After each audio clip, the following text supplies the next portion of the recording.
उसने सच बताया कि मैंने और मेरे दोस्त ने मिलकर उसे मार दिया और हमने उसे ड्रम में रख रखा है सीमेंट डालकर। फिर उसके बाद मैंने उसे बिठाया स्कूटर पर और थाने ले गया।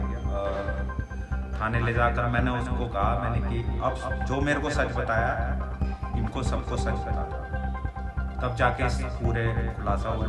इस फैसला जल्द से जल्द आना चाहिए और ये वाला बेटा इसकी सजाए मौत के अलावा उससे कुछ कम मेरे को नहीं चाहिए। मैंने बीच में स्कूटर रोक के उससे बात करी। मैंने कि सुबह आज तक तुमने बहुत कुछ गलत करा, उसके बाद भी मैंने तुम्हारा साथ नहीं छोड़ा है। कह रही हाँ पापा नहीं छोड़ा है। मैंने कि अब भी कुछ गलत करा है तब भी मैं तुम्हारे साथ खड़ा ही रहूँगा, मुझे सच बताओ।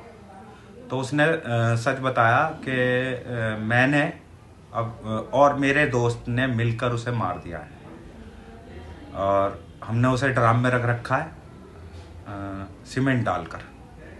फिर उसके बाद मैंने उसे बिठाया स्कूटर पर और थाने ले गया। थाने ले जाकर मैंने उसको कहा मैंने कि अब जो मेरे को सच बताया है इनको सबको सच बता दो, तब जाके इस पूरे खुलासा हुआ है उसी दिन सारा 18 को। और मैं फिर कहूँगा इस फैसला जल्द से जल्द आना चाहिए और ये वाला बेटा इसकी सजाए मौत के अलावा उससे कुछ कम मेरे को नहीं चाहिए।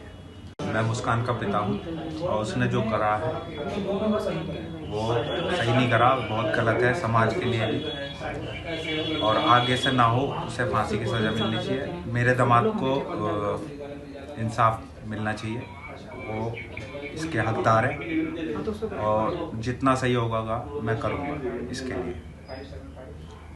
सर जैसे मुस्कान आई थी आपके पास तब वो क्या बोल रही थी आपको आगे? शुरू में तो वो सौरभ की फैमिली पे इल्ज़ाम लगा रही थी कि उसकी बहन आई थी, उसका जीजा आया था सौरभ का और उसका बड़ा भाई आया था 2:30 बजे। तो सौरभ ने किवाड़ खोले और उन्हें अंदर बुलाया। उसके बाद मेरे आंखों के सामने उसे मार दिया जान से और ड्रम में डाल के मेरे को चाकू की नोक पे घुमाते रहे 13-14 दिन। तो फिर उसके बाद आप थाने लेके गए? मेरे को विश्वास नहीं हो रहा था उसकी बातों पे, मेरी फैमिली को विश्वास नहीं हो रहा था कि कोई ऐसा भी कर सकती है फैमिली अपने बच्चे के लिए जो इतना अच्छा है। मैंने कहा कि अर्जो तुमने रौल नहीं मचाई और क्यों नहीं मचाई रौल? क्या मेरे को चाकू पे रख रखा था। मैंने कि जब कोई चीज़ को वो सौरभ जग रहा था और उनसे ऐसा करा होगा तो कुछ तो आवाज़ें आई होंगी। दूसरी फैमिली भी रहती हैं उसी में, किराए पे रहती हैं वो। मैंने किसी ने कुछ सुना है? कह रही नहीं। मैंने कि तुम्हारे अलावा जो तुम कह रहे हो किसी ने और ने देखा है उसे आते हुए अंदर इन तीनों को? कह रही नहीं, कोई सबूत नहीं है। मैंने कि फिर तुम झूठ बोल रहे हो बिल्कुल, किसी ने कुछ सुना नहीं है, देखा नहीं है, जिसमें कि रात का जब वक्त होता है एक छोटी सी आवाज़ सबको सुनाई देती है। मैं इस जो भी इंसिडेंट हुआ है उससे यही कहना चाहती हूँ दुनिया के सभी बच्चों से कि बच्चों प्लीज़ अपने पेरेंट्स से कुछ मत छुपाओ, कुछ मत छुपाओ। मेरे बच्चे ने बड़ी गलती करी है। वो अब मैं बार बार पूछती थी बेटा क्या प्रॉब्लम है, क्या क्यों इतने वीक हो रहे हो? 2 साल में 10 किलो वेट कम होना।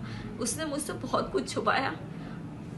आज वही वजह है कि वो जेल में है, ब्रेन वॉश हुआ है, नशे किए हैं, क्या किया है हमें कुछ नहीं पता। अगर जरा सा भी वो हमसे कुछ शेयर करती तो शायद आज वो इस स्थिति में ना होती। तो सब दुनिया के सामने सभी बच्चों के लिए है कि प्लीज़ अपने पेरेंट्स से सब कुछ कहो। अगर कुछ गलत भी कर रहे हो तो वो भी कहो, तुम्हारे पेरेंट्स तुम्हारा साथ देंगे।